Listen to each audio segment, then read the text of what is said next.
Hey guys, James Lee here with another video. If you guys like this video, give me a thumbs up, comment, and subscribe. Today's video is all about creating your own mukbang channel or video. And I know a lot of you guys who follow me are either not creating videos currently, which is totally fine, but for those of you who are interested in the thought process in creating a mukbang, this video is for you. So I put together a few tips that really helped along the way as I've been, creating this channel. It's been only about 3 months and I've learned so much just simply by creating more videos and watching other YouTubers. So my first tip would be really to figure out what it is that you want to eat on camera. A lot of times there's opportunities for me to just film something that I'm eating, but unless I'm like truly passionate or there's a rhyme and reason for me to be eating it, I don't film myself. So just think about what it is that you think would be a good mukbang experience. People are coming to your channel or your video to see you enjoy something. So the last thing they want to see is having to watch someone that's like, I'm whatever's about the food. That's not gonna make them crave it. That's not gonna make them want to watch another video. So I really recommend you really think about what it is that makes you happy as you're eating and film that. Another thing that you can consider also is, what are other YouTubers filming about? If your main goal is to get more views, you may want to steer clear from, doing those home cooked meals to start out with. You might want to just create more videos that will help you get discovered and form a base, and then at that point it allows you to be more creative. So if you guys look at my top 5 most popular videos, they are unfortunately fast food chains, and that's just the reality of how I've been getting discovered. But after that, then I feel more at liberty to be creating other videos that those subscribers can check out at a later time. So if views is what you're looking for, then make sure that you're looking at what it is that people are searching on YouTube and Google. Number 2 is making sure that you feel comfortable with your camera setup. I know I've had a couple videos where I'm not even confident that I'm actually looking at the camera, so just getting more familiar with your equipment. You don't need a fancy camera. I know a lot of YouTubers who actually just use their phone, but just being comfortable with the different angles. There's different lighting that occurs, so I've been moving all around my house just because some light makes the food look a little bit better than other areas.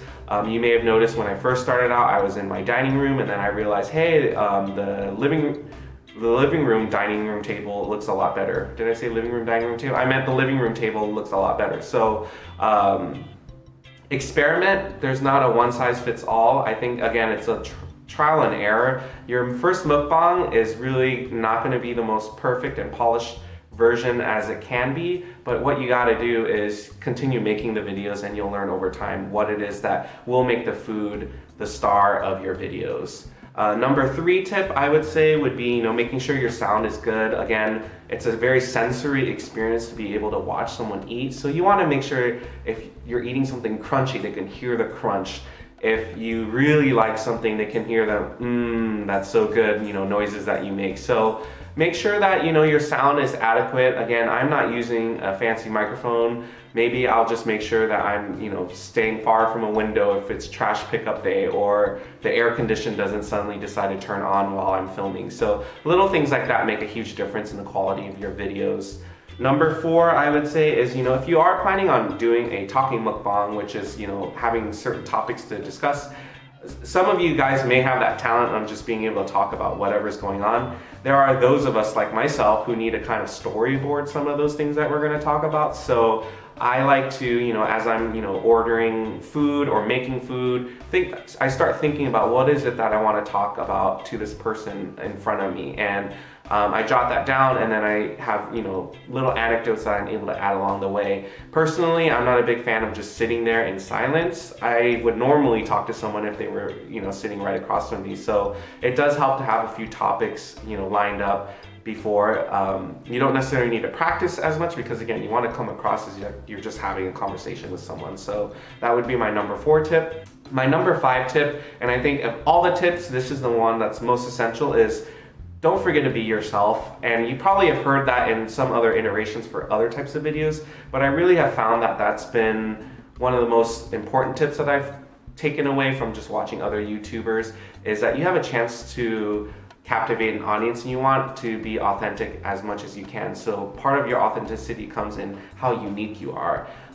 They can watch tens of thousands of videos of people eating burritos, but there's only going to be one person out there that's going to eat a burrito like you and is going to be able to tell a story like you. So don't forget about not trying to copy what already is out there, but just enjoying the food as if there is like your best friend sitting in front of you or your relative that's right in front of you.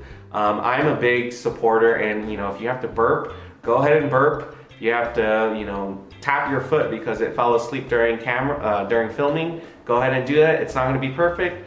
That's why there's editing. You can always edit those things out, but people like coming on here because it's real. It's like they know you, and the more videos that you create over time, again, I think that's going to really help grow in your confidence, and you will forget that there is a camera and that people are watching you. I say be prepared as much as you can in terms of making sure you have enough napkins, enough water, and all of the condiments and sauces that you need for your meal. You just want to avoid any instances of breaking your concentration as you're filming. So if you have everything there already, you're less likely to get frazzled. Your video will be more fluid, so there's no interruption in you getting up, having to grab something and sitting down. So I think the more prepared you are coming into it, I think the better flow that your video will have. Again, even with this video, I just jotted down 5 quick notes and I'm just rambling. If you guys have any questions related to starting your own mukbang videos or channel, leave them in the comments below. Otherwise, I hope you guys found this very helpful. Make sure you guys comment, like, and if you haven't already subscribed to my channel, I'll see you guys for my next mukbang. I hope you guys have a great day, and I'll see you later.